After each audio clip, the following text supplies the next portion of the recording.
Tout d'abord, bonsoir. Merci d'être présent pour la deuxième petite leçon de ville. Il y a beaucoup de gens que je reconnais qui étaient présents à la première. Donc, je vous ai affiché le plan de mon intervention. Donc, elle va se dérouler en 3 temps. Donc, l'idée, c'était de faire un petit bilan sur qu'est-ce que pourrait être la berge, donc de donner les clés de lecture comme pour la rue. Essayer d'être aussi simple que la rue, et donc j'ai pris l'idée de la berge lacet, donc le lacet comme les chemins qui serpentent en montagne et qui montent l'école, la berge roulis, donc là c'est vraiment l'idée du roulis de la voiture, donc quelque chose qui oscille de droite et de gauche, et la berge tangage comme quelque chose qui oscille d'avant en arrière. Voilà, donc ça sera mes 3 clés de lecture. Qui vont être un peu plus dures à comprendre, pas parce qu'elles sont intellectuellement difficiles, parce que le lacet, le roulis et le tangage, on l'a tous éprouvé en prenant un bateau ou prenant l'avion ou dès qu'on prend une voiture. C'est que simplement, au lieu de décrire l'espace, là, je vais décrire des mouvements dans le temps, donc des mouvements. Et c'est vrai que de temps en temps, il y a des notions qui sont un petit peu difficiles à saisir, voilà, parce qu'il faut avoir un peu l'imagination de se remettre dans le mouvement. Donc j'espère que ça marchera aisément. Dans un deuxième temps, l'idée était d'essayer de contextualiser cette berge. Donc c'est les berges de la Seine, donc c'est l'étude de cas que l'on a pris. Donc essayer de les resituer un petit peu dans le bassin parisien. Et puis dans un troisième temps, de se poser la question quand même de la perception concrète qu'on peut en avoir aujourd'hui des berges de la Seine. Et ça nous emmènera tout doucement sur l'intervention de Patricia Pelou. Donc, la berge, je vous disais que c'était une rue particulière par rapport à ce que l'on avait vu la dernière fois. Donc, comme c'est une rue particulière dans les villes, on peut l'interpréter suivant exactement les mêmes critères proposés la dernière fois. Donc, on sait que une berge, ou en tout cas un fleuve, a 2 berges. On verra que c'est plus complexe, mais il a 2 berges, donc une berge rive droite et rive gauche, à Paris. Donc il a une droite et une gauche. On sait qu'à Paris, ou on ne le sait pas forcément d'ailleurs, mais la Seine sépare 2 grands plateaux, le Parisis au nord, et l'Urpois et la Beauce au sud, qui sont à peu près les rives droites et les rives gauches. Donc si la Seine est une rue, c'est une rue qui sépare en tout cas 2 grands massifs. Je vous les montrerai, je les cernerai tout à l'heure sur la carte. Elle a un amont et un aval, comme la rivière. La berge, on peut la remonter ou on peut la descendre. Donc il y a un avant et un après. Évidemment, il y a une source et un estuaire. Et il y a un haut et un bas, puisqu'on sait que la source est forcément haute pour que l'eau coule vers l'estuaire. Et donc l'estuaire, on peut imaginer que c'est à 0 mètre. Et donc les sources de la Seine sont un peu plus hautes. Et donc il y a une sorte de grand champ incliné, comme ça, sur lequel l'eau ruisselle. Évidemment que quand on est sur le bord de la berge, on ne s'en rend pas compte. Donc je ne vais pas vous refaire la leçon sur la rue. Donc voilà, on peut interpréter la berge comme une rue particulière, mais il se trouve que c'est une rue qui est tout à fait particulière puisque elle suit le mouvement de l'eau, contrairement aux rues habituelles qui ne suivaient que le mouvement tectonique ou le mouvement des hommes.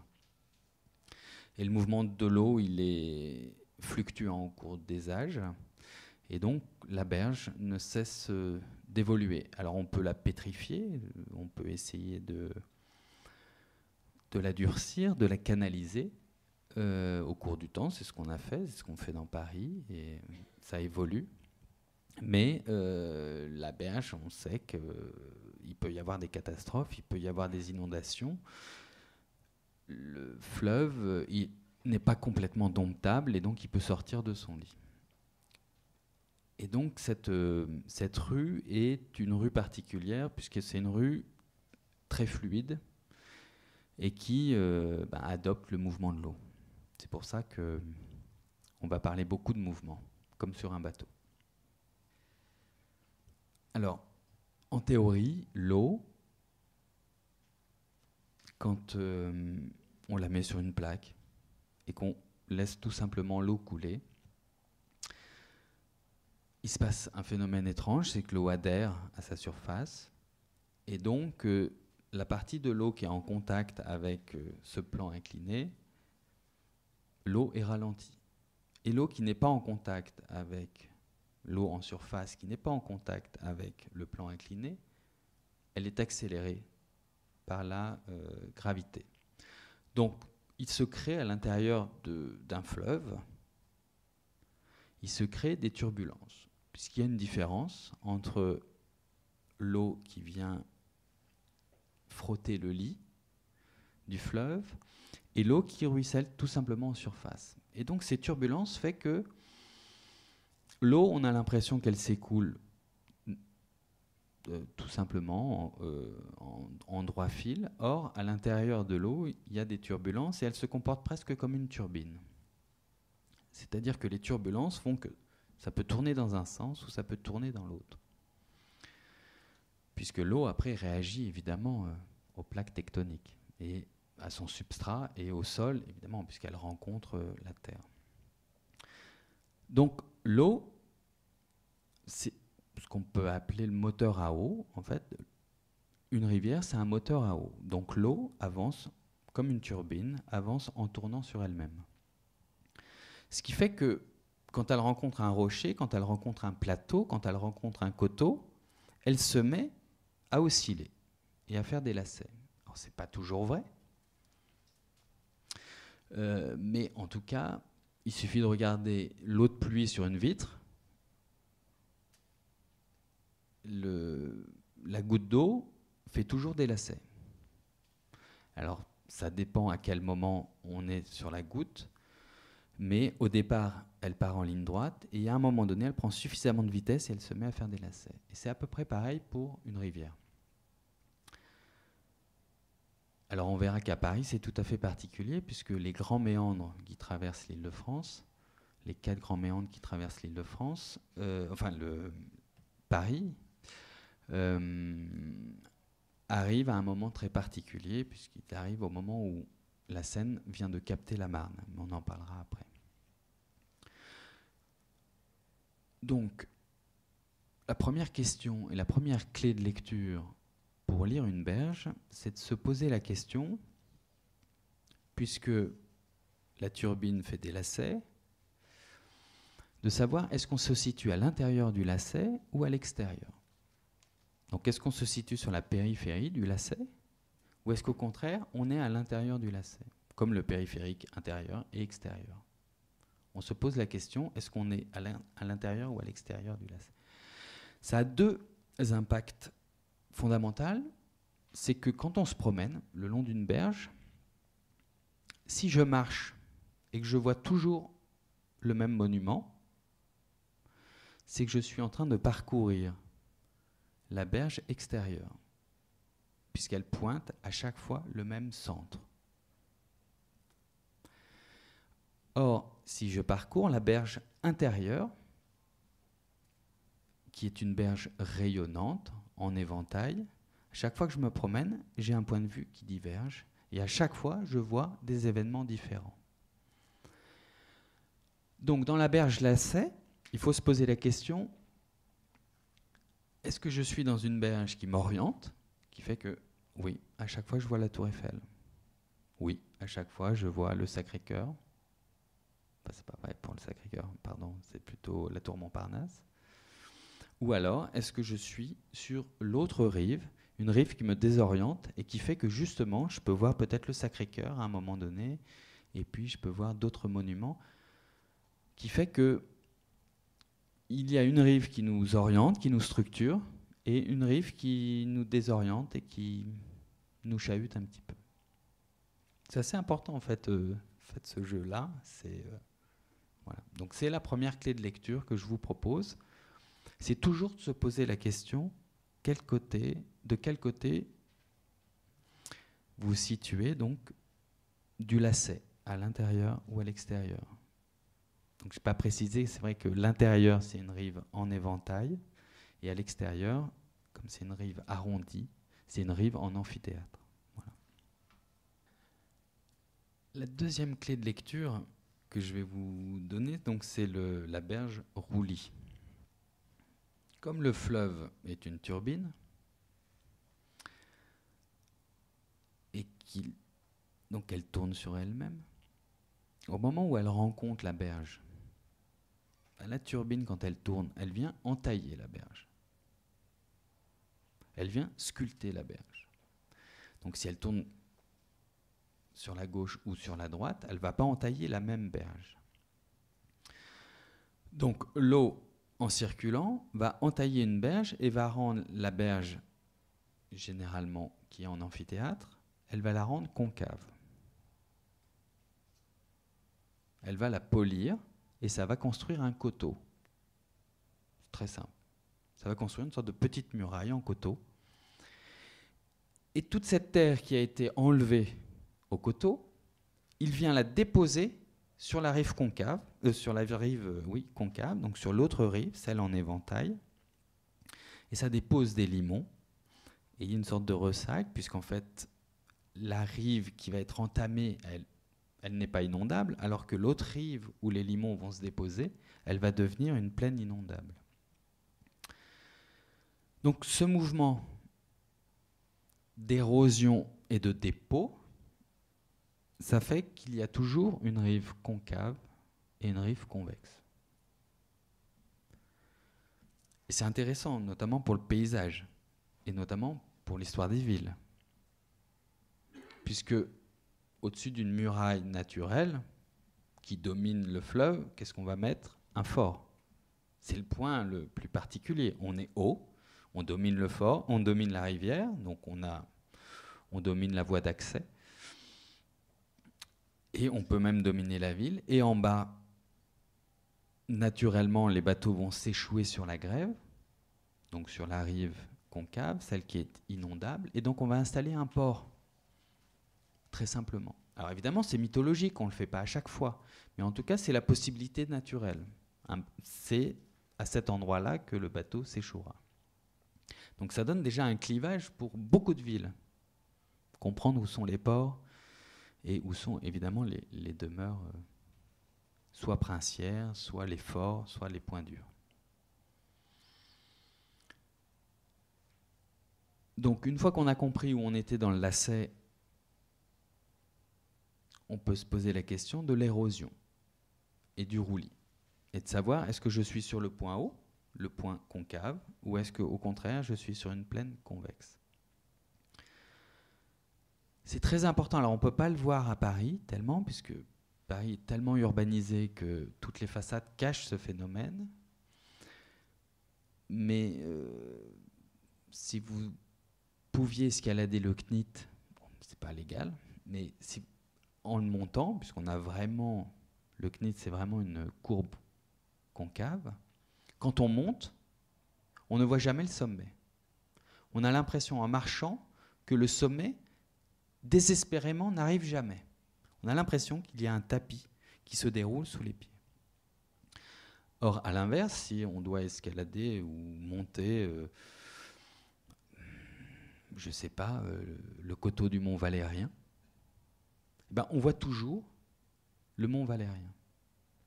Donc il y a une rive, encore une fois, où, quand on se promène, on ne voit jamais son centre, et il y a une rive où on voit toujours un point haut, son sommet. Donc c'est très important, encore une fois, de savoir où on se situe et de quel côté de la berge on se situe. Alors, en plus, à Paris, il y a un deuxième phénomène, c'est qu'on construit des points hauts, des tours, notamment. Et donc ces tours peuvent permettre de voir, puisqu'elles peuvent dépasser évidemment les toits du premier plan. Et donc ça permet de voir des sommets qu'on ne pourrait pas voir même s'il n'y avait pas de maison. Un exemple tout bête, on peut enlever le Sacré-Cœur, on verra toujours Montmartre, puisque c'est sur un coteau. Alors on expliquera pourquoi. Alors que maintenant, si Montagne Sainte-Geneviève, par exemple, si on enlève le Panthéon, je pense que si on enlève les maisons autour, on ne verra jamais le sommet de la montagne Sainte-Geneviève. Il faut un peu d'effort d'imagination, il faudrait raser Paris et retrouver le Paris primitif. Mais en tout cas, ces deux phénomènes sont là, ils existent. Troisième clé de lecture, ce que j'ai appelé la berge tangage. Donc on a vu que l'eau du fleuve faisait un peu du surf, comme ça, sur ces berges. D'un côté, elle monte sur le coteau, puis elle redescend, puis elle monte sur le coteau opposé, puis elle redescend, puis elle monte sur le coteau opposé, puis elle redescend. Mais on a vu que comme la berge était une rue particulière, elle a un sens d'écoulement, qui fait que le lacet, le premier lacet dont je vous ai parlé, le lacet d'une rivière, ça pourrait être un rond parfait ou un demi-rond parfait. Or, il se trouve que comme il y a le mouvement de l'eau en redescendant de l'érosion de son coteau, vient buter, reprendre la force, et donc vient casser cette courbe du lacet. Et donc, on a un phénomène qu'on peut voir, mais bon, je vous le montre juste après, je termine le propos. Donc on a la rivière qui a un rayon de courbure très très lent au départ, et il y a un moment donné où il y a une inflexion et ça se casse.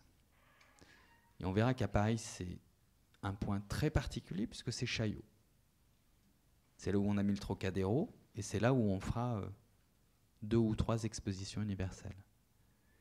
C'est un point où, comme la rivière se casse, fait une inflexion tout à fait particulière, on a à un moment donné les berges qui se mettent en scène elles-mêmes, parce que quand vous êtes juste avant le point d'inflexion, vous voyez en même temps la rive gauche, la rive droite et la rivière au milieu.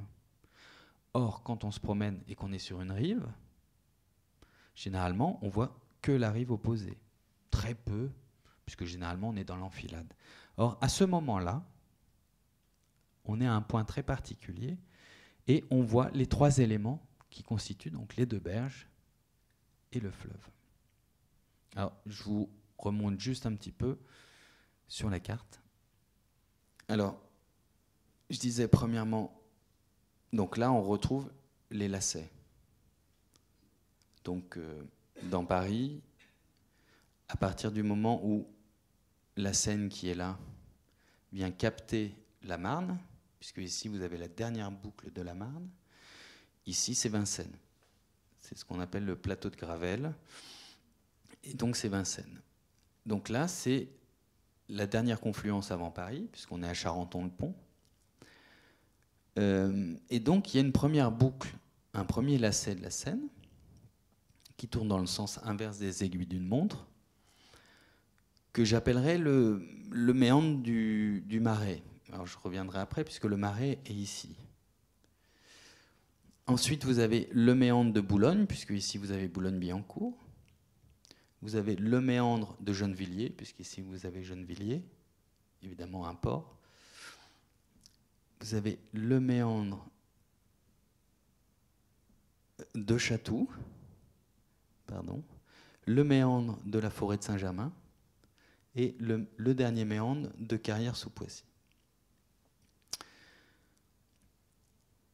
Alors, on voit bien sur la carte en relief les coteaux. Alors, il se trouve que la Seine, à cet endroit, au moment où elle a capté la Marne, ça devient un fleuve assez puissant pour construire son propre lit et ne plus subir les aléas du terrain. Et donc, à partir de ce moment-là, elle est tellement forte qu'elle veut absolument aller tout droit et suivre les grandes lignes qui constituent l'Île-de-France. Mais comme la Terre résiste, elle se met, pour perdre de l'énergie, à faire ses grands méandres. Et une fois qu'elle a commencé à avoir donné toute son énergie, elle va reprendre un cours un peu plus normal jusqu'à Rouen, où elle reprendra de nouveau quelques inflexions. Donc historiquement, le premier lacet de la Seine, il correspondait à peu près à notre enceinte des fermiers généraux. Donc boulevard des Batignolles, boulevard de Clichy, voilà. Et ce petit bout-là, alors c'est pas moi qui l'invente, hein, c'est les historiens disent que c'était le bras de la Bièvre, puisque la Bièvre, elle coule ici, elle se jette à Austerlitz, et donc ce petit bras-là, c'était le bras de la Bièvre. Et la Seine, en fait, montait ici, érodait et redescendait. Donc en fait, le coteau naturel de la Seine, c'est celui-là. C'est celui où il y a Montmartre, et c'est celui où il y a Belleville, et au milieu, le col de la Chapelle. Mais comme la Seine a pris la Marne, à un moment donné, ce petit verrou à côté de Gravelle, qui faisait que la Bièvre ne côtoyait pas la Seine, va casser.